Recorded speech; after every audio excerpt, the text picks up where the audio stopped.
Shalom, selamat pagi Bapak Ibu Saudara-saudara yang dikasihi oleh Tuhan Yesus Kristus. Berjumpa kembali bersama saya Pendeta Eka di dalam renungan firman Tuhan pada hari ini, hari Rabu 10 November 2021. Kiranya sukacita dan damai sejahtera dari Tuhan Yesus Kristus menyertai kehidupan kita sekalian yang pastinya mendatangkan kebahagiaan. Puji nama Tuhan. Sampai pada pembacaan kita dengan kitab yang baru, yakni kitab Ester di pasal yang pertama menjadi bacaan kita hari ini. Dan sebentar kita akan merenungkan bagian pasal yang kita baca. Namun sebelumnya kita akan bersama-sama berdoa. Tuhan Allah Bapa di surga, terima kasih buat hari yang baru Tuhan percayakan pada kami.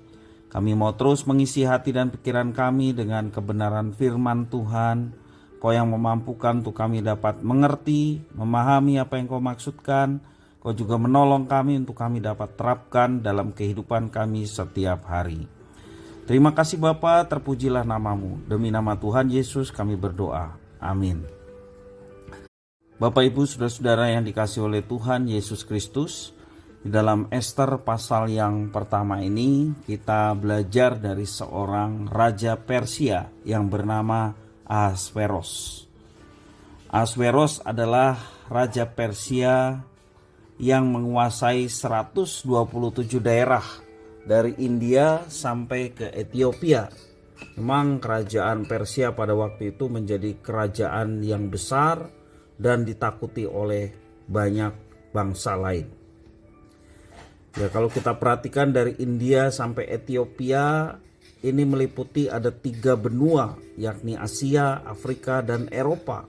Berarti sangat luar biasa kekuasaan dari kerajaan Persia ini. Ya.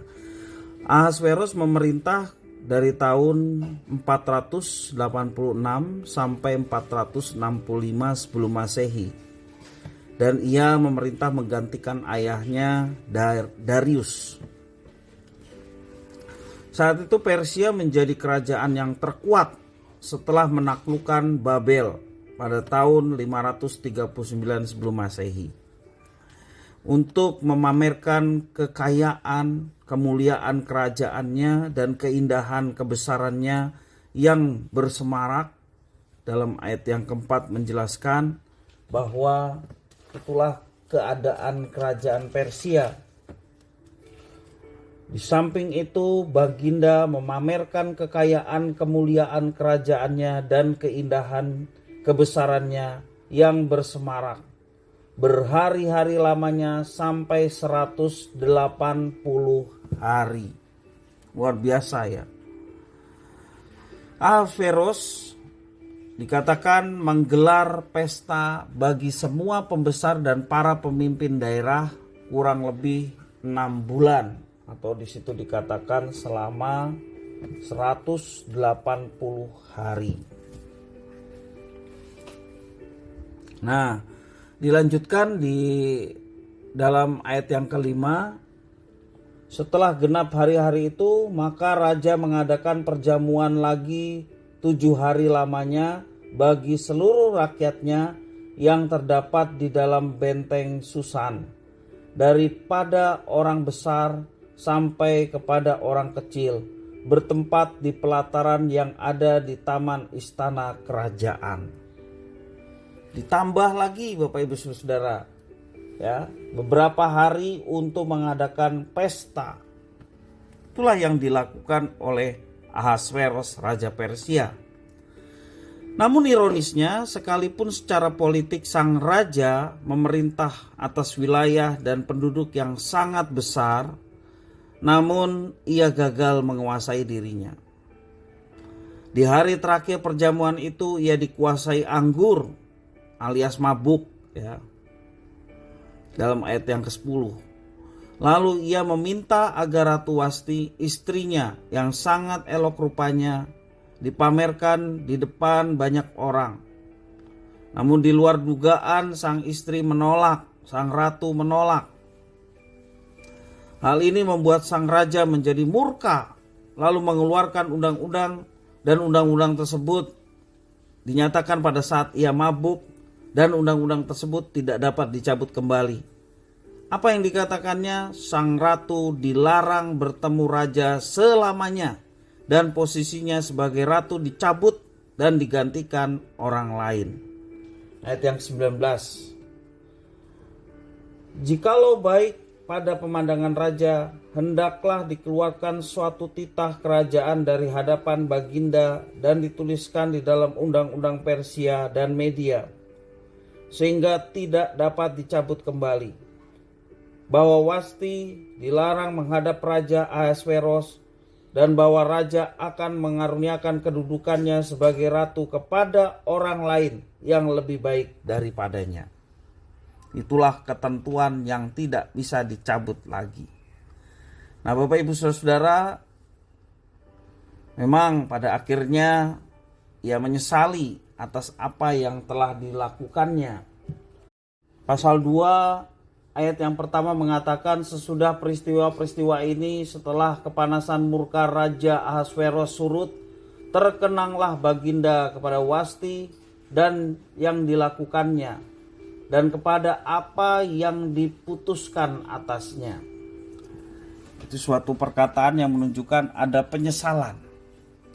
Nah, Bapak Ibu Saudara, belajar dari apa yang dilakukan oleh Ahasveros berkaitan mengenai menguasai diri. Menguasai diri bukanlah perkara mudah, sebab banyak hal yang dapat membuat kita lepas dari kendali.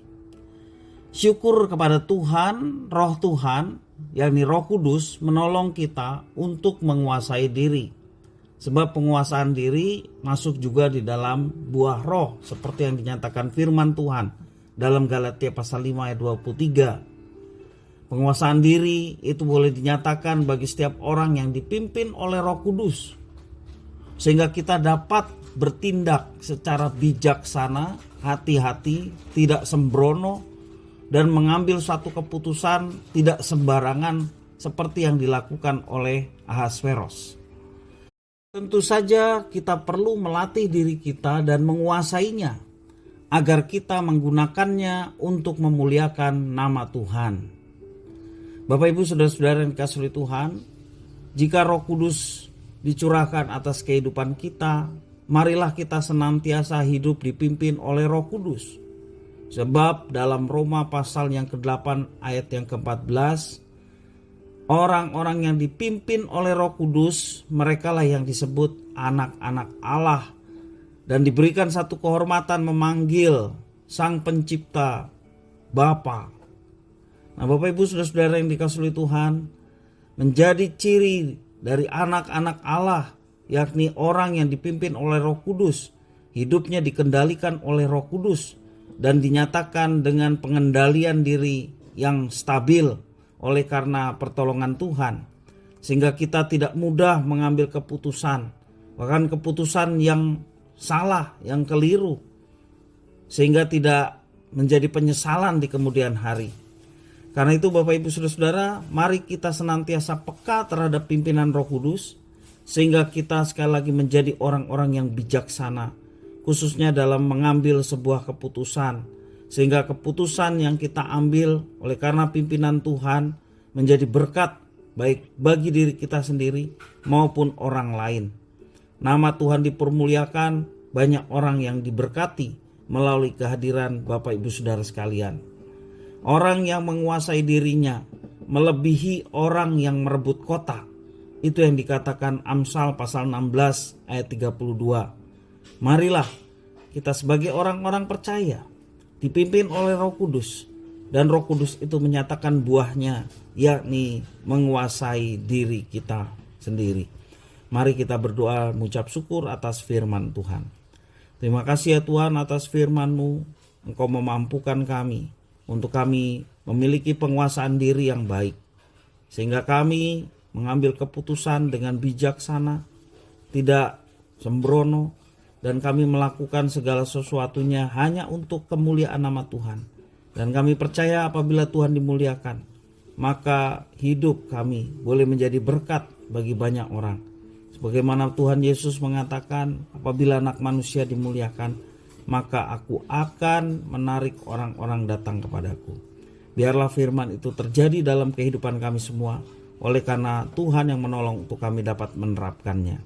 Terima kasih Bapa, inilah diri kami sedia untuk menerapkan firman Tuhan dalam kehidupan kami setiap hari. Di dalam nama Tuhan kami Yesus Kristus kami berdoa. Amin.